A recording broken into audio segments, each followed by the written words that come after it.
ইব্রাহিম আলাইহিস সালাম একদিন আজরাইলকে বলছে, আজরাইল, কোনো নাফরমান পাপীর রুহু যে কবজ করো তুমি, তখন তোমার চেহারাটা কিরকম হয়, আকৃতিটা আমার এটা একটু দেখাও।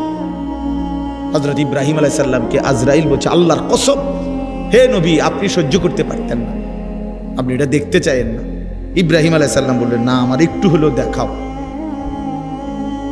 তো আজরাইল এই বিভৎস আকৃতি, মানে নাফরমানের জান কবজ করার সময় উনার যে চেহারার আকৃতি হয়, এই চেহারাটা ধরে ইব্রাহিম আলাইহিস সালামকে দেখাইলেন।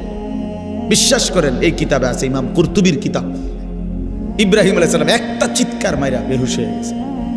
হুঁশ আসার পরে ইব্রাহিম আলাইহিস সালাম বললেন, আল্লাহর কসম, আয় আল্লাহ, মালিক আপনার কসম, কবরের আযাব, জাহান্নামের আযাব কোনো নাফরমানের জন্য কিছুই লাগবে না, শুধু আজরাইলের এই ভয়ানক দৃশ্য জান কবজের সময় একবার দেখলেই তার সারা জিন্দেগীর নাফরমানির শাস্তির জন্য এটাই যথেষ্ট।